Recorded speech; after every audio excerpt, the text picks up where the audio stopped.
کیوں کہ اللہ تعالیٰ پروردگار ہے، پالنے والا ہے. تو ان کی پرورش کے لیے اور ان کی پرورش کی ترقی کے لیے جو جو اسباب ضروری تھے وہ سب بنا دیے. پرورش کے لیے، اور صرف پرورش نہیں، پرورش کر کے ترقی کے لیے جو جو اسباب ضروری تھے وہ سب دے دیے، اور اپنے نعمتوں سے اپنے بندوں کو ڈھانپ دیا. یہ اللہ کا بڑا انعام ہے کہ اللہ تعالیٰ نے ہمارے اوپر نعمتوں کو پھیلایا، ہمارا استقبال نعمتوں سے کیا ہے. پیدا ہوتے ہی نعمتیں شروع ہو جاتی ہیں، پیدا ہوتے ہی نعمتیں شروع ہو جاتی. بچہ پیدا ہوا نہیں کہ نعمت شروع ہوئی نہیں.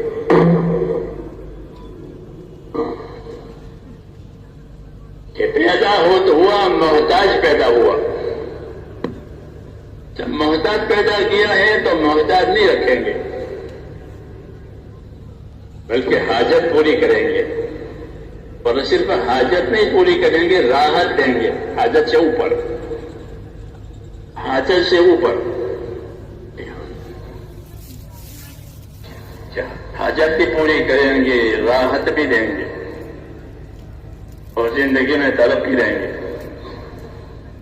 یہ کیوں کہ اللہ ہمارا رب ہے، اس نے ہم کو پیدا کیا ہے، اس لیے اپنے رب ہونے کے یہ سارے ثبوت ہیں. اور یہ سب باتیں نبیوں کے ذریعے سے سمجھائی گئی ہے.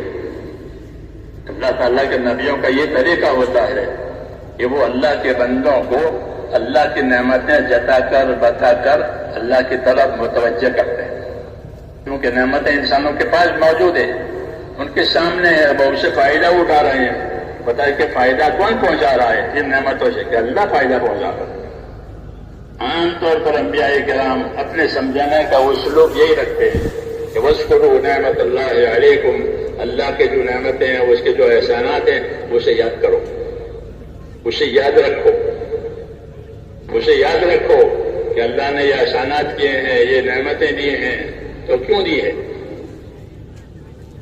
کیا اللہ کو اپنی کوئی اکثریت بنانی ہے اس لیے دی ہے؟ کہ نہیں، اللہ تعالیٰ کو اپنی اکثریت نہیں بنانی ہے. اللہ اپنے شان کے ساتھ بے نیاز ہے، اس کو کسی کی ضرورت نہیں ہے. یہ جو کچھ کیا ہے وہ اللہ نے اپنے مخلوق پر بطور احسان کے کیا ہے. تو اللہ تعالیٰ کا معاملہ اپنے مخلوق کے ساتھ، اپنے بندوں کے ساتھ احسان کا ہے. کیونکہ ہر مخلوق اللہ کی محتاج ہے، ہر مخلوق محتاج ہے. حاجتیں الگ الگ ہیں، باقی سب محتاج ہے. اس لیے اللہ تعالیٰ نے اس کو محتاج پیدا کر کے محتاج نہیں چھوڑا، بلکہ اپنی خدائی سمجھانے کے لیے ان کو نعمتیں دی ہیں کہ دیکھو تمہاری یہ ضرورتیں تھی، ہم نے تمہارے لیے یہ کر دیا ہے، تمہاری یہ ضرورتیں ہم نے تمہارے لیے کر دیا. یہ بھی ایک طرح سے اللہ کی طرف ایک دعوت ہے کہ آدمی سوچے کہ اتنے سارے احسانات مجھ پر کیے ہیں تو اس کا کتنا بڑا حق ہے. اس لیے میرے بزرگوں، اللہ تعالیٰ نے ایک تو اپنے احسانات، اپنے نعمتیں دکھا کر اپنے طرف متوجہ کیا ہے. دوسرا، اپنے احکامات دے کر کے اللہ نے اپنی طرف متوجہ کیا ہے، اور وہی اصل مقصد ہے، وہی اصل مقصد ہے کہ نعمتوں کے ذریعے سے اللہ تعالیٰ سے تعلق پیدا ہو جائے. کیونکہ نعمت کا ملنا یہ احسان ہے، اور قاعدہ یہ ہے کہ ہر محسن کی محبت دل میں آتی ہے. جو بھی یہ احسان کرے تو احسان کرنے والے کی محبت کو انسان بھی تسلیم کرتا ہے اور جانور بھی تسلیم کرتا ہے. جانور بھی تسلیم کرتا ہے کہ جانور مانوس ہو جاتا ہے احسان کی وجہ سے. حالانکہ وہ وحشی ہے، جانور وحشی ہے، اس کے اندر وحشت ہے، وہ انسانوں سے خوف کھاتا ہے. لیکن جب انسانوں کی طرف سے احسان دیکھتا ہے تو مانوس ہو جاتا ہے، خدمت کے لیے تیار ہو جاتا ہے. جی ہاں، انسیت پیدا ہو جاتی ہے احسان کی وجہ سے. تو اللہ تعالیٰ نے اپنے احسانات کے ذریعے سے اپنی ربوبیت کا حق ادا کیا ہے تاکہ لوگ اپنے بندگی کا حق ادا کریں. اس لیے انعامات اور احسانات اور نعمتوں کے آنے میں ہمارے لیے ایک دعوت ہے. اللہ کی طرف سے ان نعمتوں کا دینا یہ بھی ایک دعوت ہے. اللہ نے تمہارے ساتھ یہ نعمتیں دی ہے تو کیا کرو گے؟ جب اس نے نعمتیں دی ہے، احسانات کیے ہیں تو ہم اس کی تابعداری کریں گے. اس لیے کہ قاعدے کی بات ہے کہ ہر احسان کرنے والے کی محبت وہ دل تسلیم کرتا ہے، دل مانتا ہے، یعنی اس کی محبت دل میں آ جاتی ہے، مانو شدہ انسان ہو یا جانور. یہ پہلا اکرام ہے کہ اپنے نعمتیں دے کر اپنی طرف متوجہ کیا. خصوصاً انسانوں کو نعمتیں تو تمام مخلوق کے ساتھ ہے، خصوصاً انسانوں کے ساتھ کہ اللہ کی بڑی نعمتیں ہیں. وَلَقَدْ كَرَّمْنَا بَنِي آدَمَ، ہم نے بنی آدم کا بڑا اکرام کیا ہے. ابن عباس فرماتے تھے کہ اللہ نے اکرام کی ایک شکل یہ کی ہے کہ تمام جانور کھانے میں اپنا منہ استعمال کرتے ہیں. میری بات سمجھ آ رہی ہے؟ تمام جانور کھانے میں منہ استعمال. مرغی چونچ استعمال کرے گی، مرغی چونچ استعمال کرے گی، اس کو ہاتھ نہیں دیے، وہ اپنا منہ استعمال کرے، چاہے گندی جگہ ہو چاہے اچھی جگہ ہو، اس کو اپنے کھانے کے لیے منہ استعمال کرنا پڑے گا. بنی آدم کے لیے ایسا نہیں ہے کہ بنی آدم کا اکرام کیا ہے کہ وہ منہ نہیں لگائے گا بلکہ ہاتھ سے اٹھا کر کھائے گا. یہ کہہ رہے اتنا پاس وَلَقَدْ كَرَّمْنَا بَنِي آدَمَ.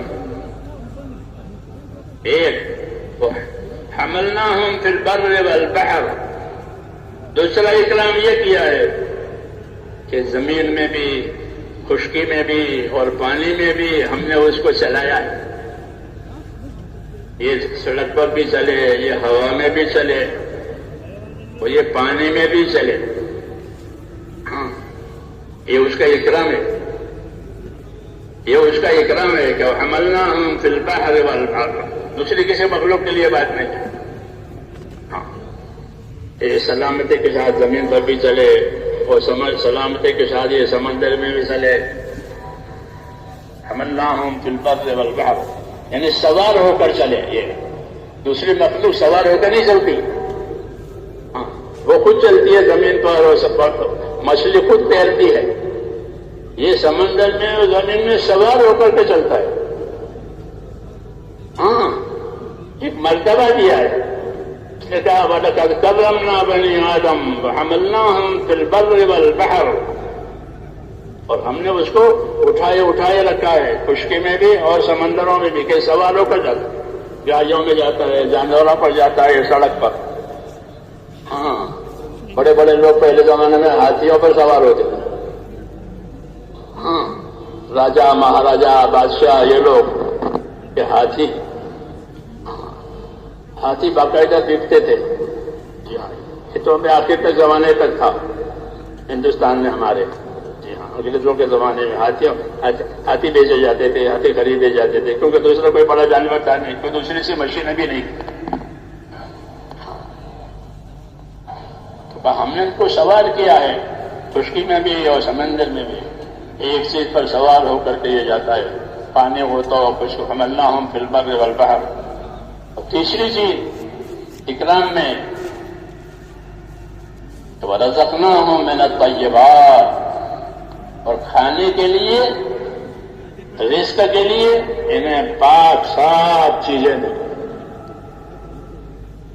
اکرام ہے بنی آدم کا کہ کھانے پینے کے لیے پاک صاف، جو پانی آسمان سے آئے گا وہ پاک ہوگا. ماں مبارک کہ ہم نے آسمان سے مبارک پانی اتارا. یہ پانی مبارک یعنی کثیر المنفعت، ایسا پانی اتارا ہے جس میں بہت نفع ہے، ایسا پانی اتارا اکرام میں. مائے مبارک پانی آسمانوں سے اتارا ہے.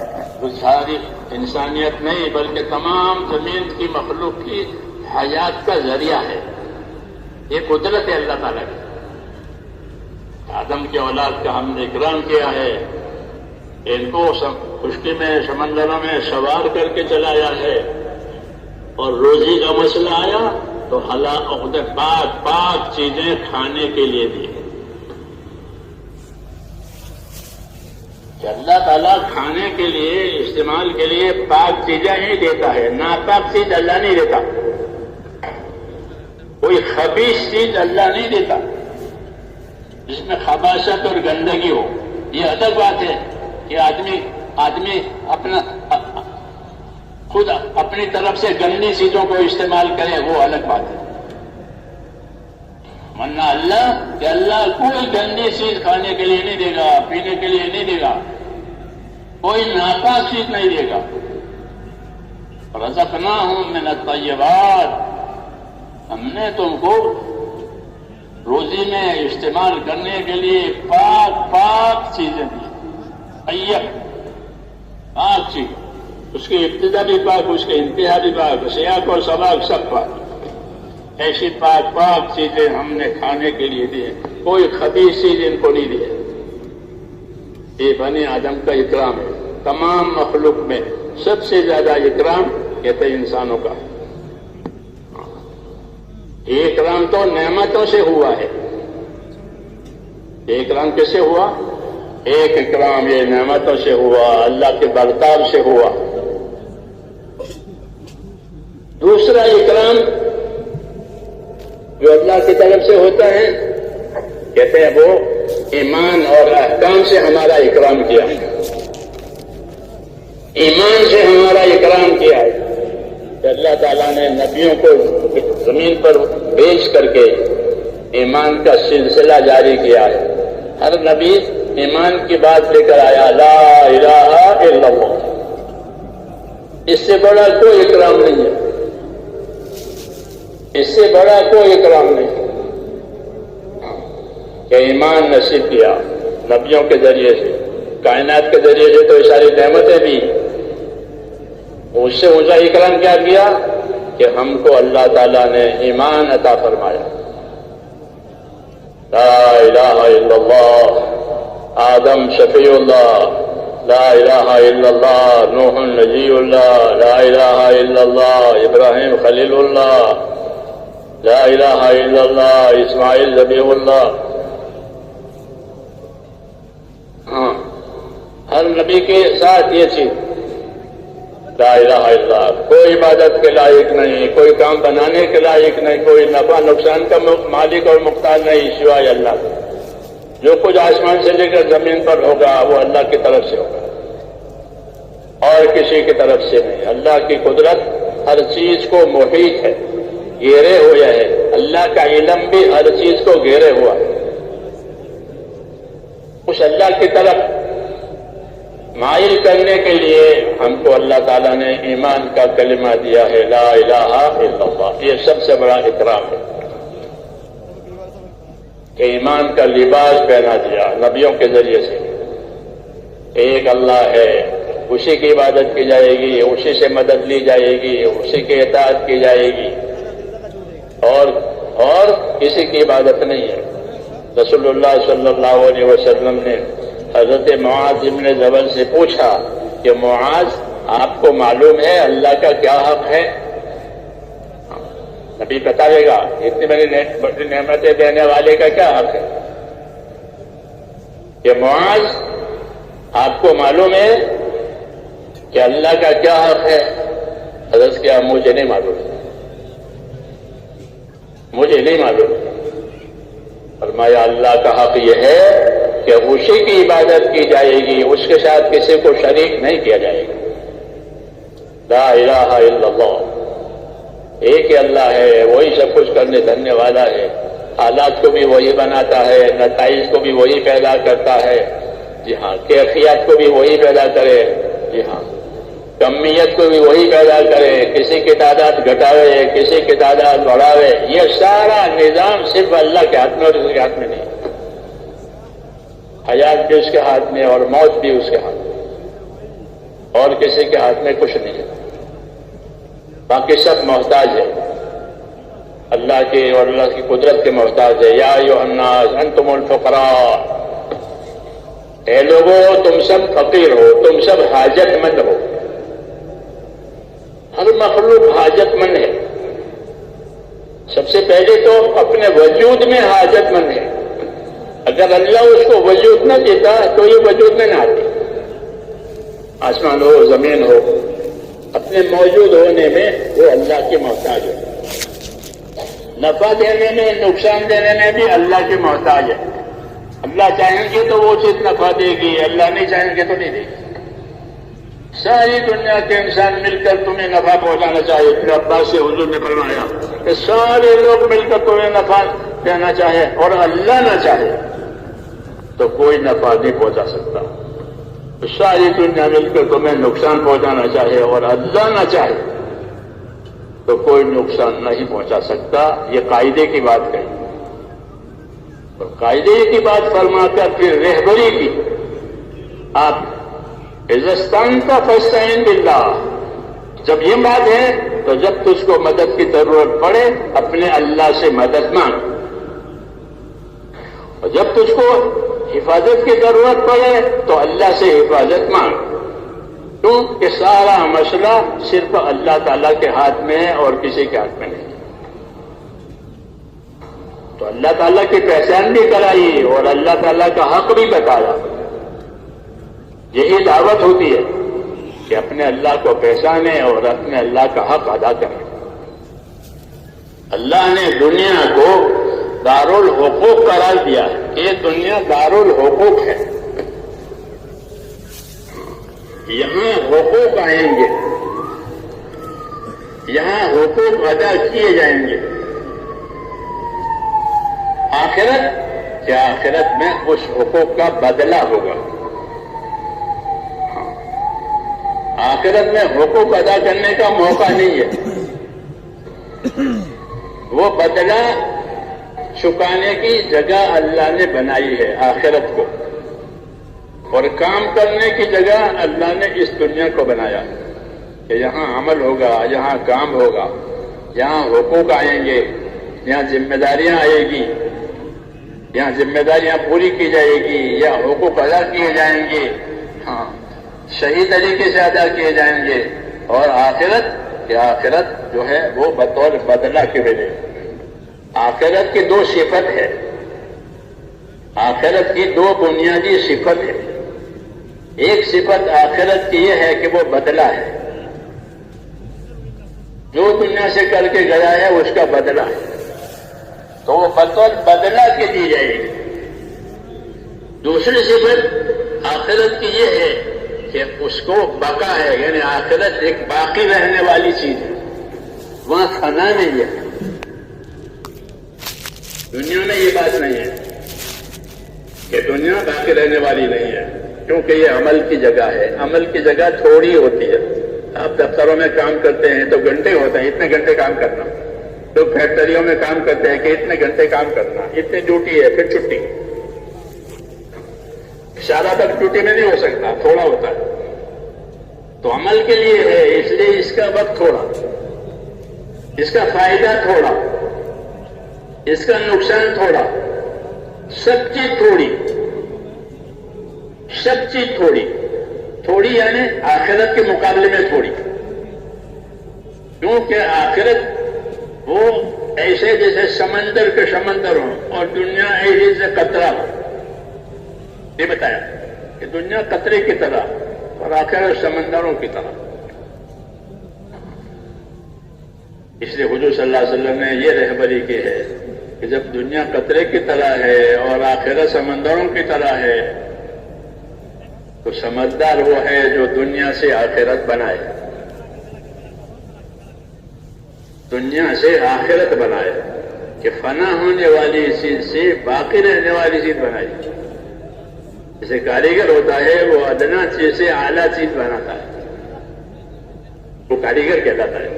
وہ خالق نہیں ہوتا، پیدا کرنے والا نہیں ہوتا، وہ کاریگر ہی ہے. تو میں نے کہا کہ کمار ہے، مٹی سے مٹکا بنا دیا تو 100 150 200 روپے کا ہو جاتا ہے. وہ اس میں اس کی کاریگری لگی ہے اور کچھ نہیں لگا، باقی گارا پانی ہے اور کچھ نہیں ہے. کوئی مال بیچے لیے دشمنی ہے، اس کی کاریگری لگی ہے، اس کاریگری کی اس کو قیمت ملتی ہے، ایک عمل ہے، اس عمل کی وجہ سے وہ قیمت وصول کرتا ہے۔ تو دنیا کو اللہ نے دار العمل بتایا کہ اپنی حاجتوں کے لیے بھی عمل کرنا پڑے گا اور مقصد زندگی کے لیے بھی عمل کرنا پڑے گا،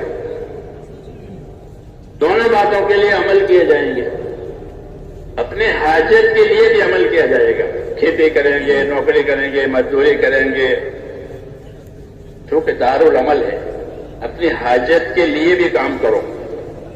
اللہ نے روزی کے اسباب پھیلا دیے اور حاجتیں ڈالی ہے، حاجتیں ڈالی ہے۔ اگر اللہ حاجت نہ ڈالتے تو روزی کے اسباب نہ بنتے۔ اللہ تعالیٰ روزی اس طرح نہیں کبھی راشن کارڈ لاؤ اور اناج لے آؤ جیسا ہوتا ہے، جیسے دیکھیں حاجتیں ڈالی ہے اور اسباب پیدا کیے، تو حاجتوں کی وجہ سے اسباب ایک جگہ سے دوسری جگہ منتقل ہوتے ہیں۔ رزاقیت اللہ کی ثابت ہوتی ہے، اللہ رزاق ہے۔ مثال کے طور پر کہ مجھے بال کٹوانے کی ضرورت ہے اور نائی کو پیسے کی ضرورت ہے، نائی کو پیسے کی ضرورت اور مجھے بال کٹوانے کی ضرورت ہے۔ یہ قرآن شریف کہہ رہا ہے کہ میں اس طرح روزی دیتا ہوں کہ بعض کی حاجتوں کو بعض کے ساتھ کر دیا، تو مجھے بال کٹوانے کی ضرورت ہے اور نائی کو پیسے کی ضرورت ہے، تو نائی بال کاٹے گا اور میں پیسے دوں گا۔ ایک ہے کہ بعض کو بعض کی طرف پابند کر دیا، رزق کی راہیں کھولی، حاجتیں بھی دے دی اور رزق کے دروازے بھی کھول دیے۔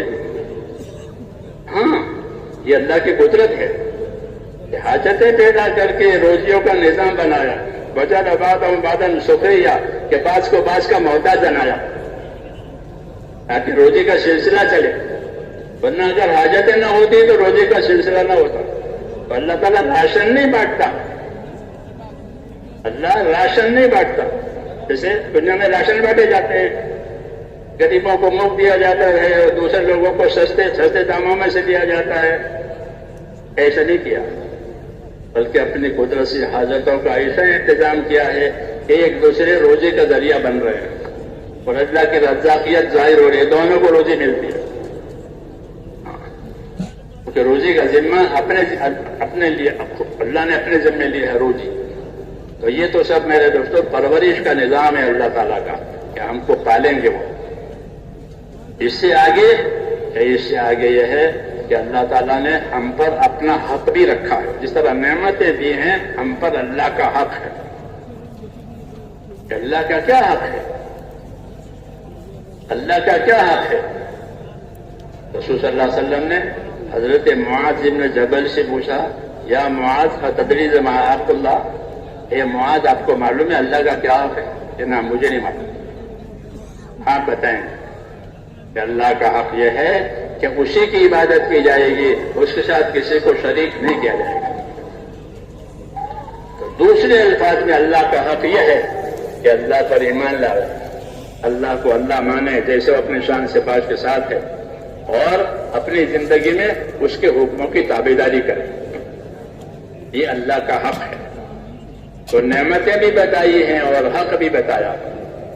حق اس لیے بتایا کہ دنیا کو اللہ تعالیٰ نے دارالحقوق قرار دیا ہے اور آخرت کو دارالأجور بنایا ہے کہ یہاں حقوق ادا کیے جائیں گے اور آخرت میں اس کا بدلہ دیا جائے گا۔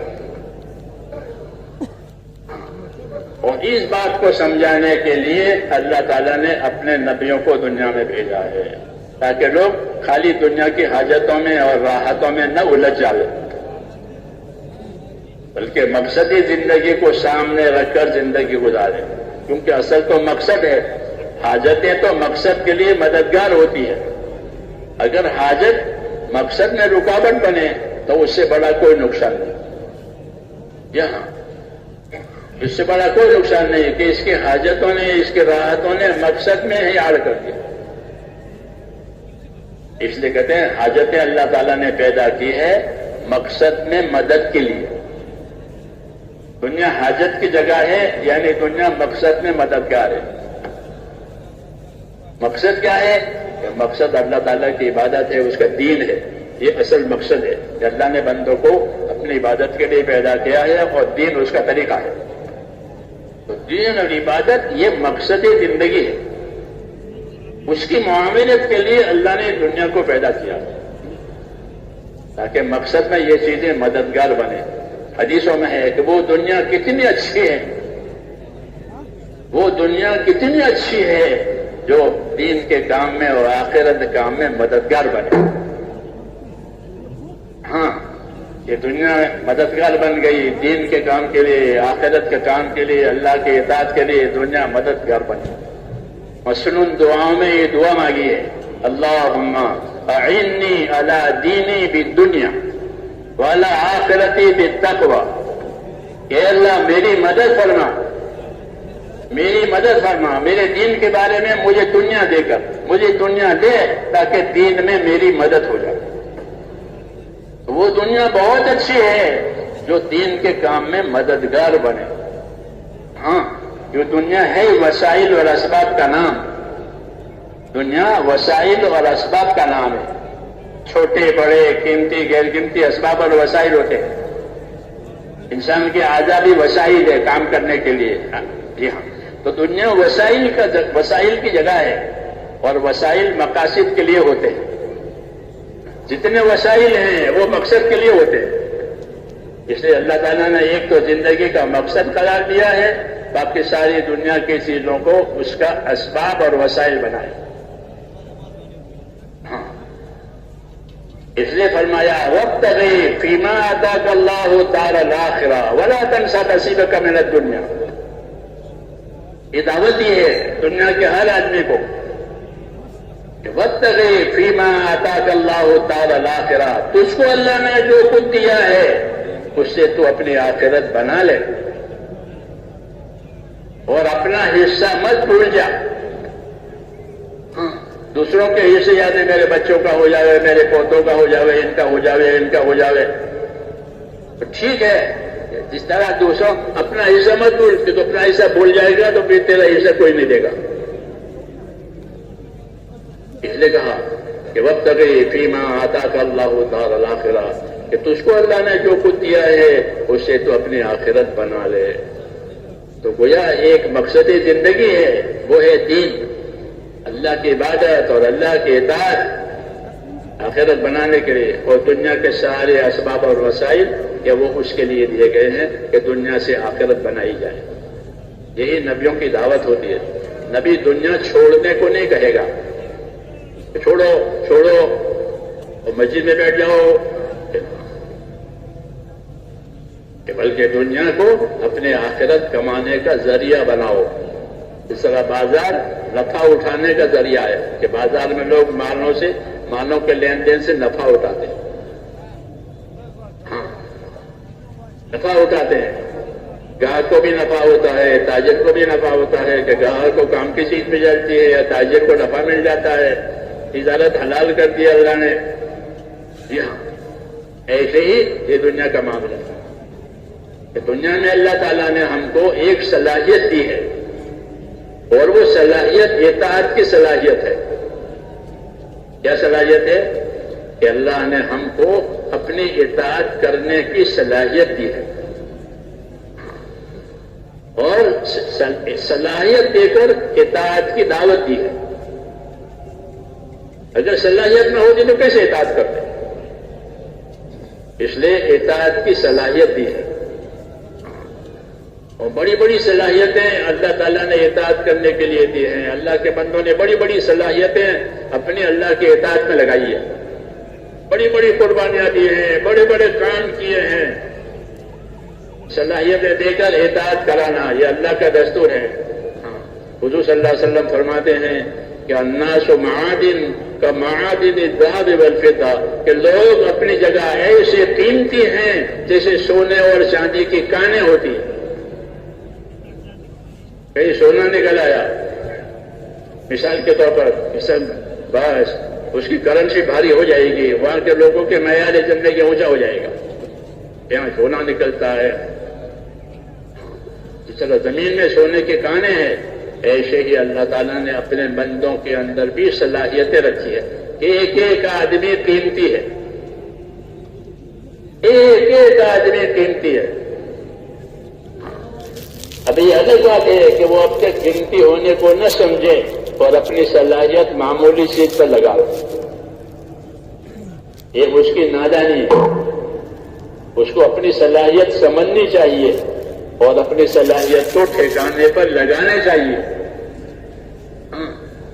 تاکہ وہ دنیا کی خیر بھی کماوے اور آخرت کی خیر بھی کماوے. آدمی میں یہ صلاحیت ہے، کیونکہ وہ اکیلا نہیں کر سکتا تھا، اس لیے اللہ تعالیٰ نے نبیوں کو بھیجا ہے تاکہ صلاحیتوں والوں کو رہبری کرے کہ اپنی صلاحیتیں کہاں لگاؤ گے.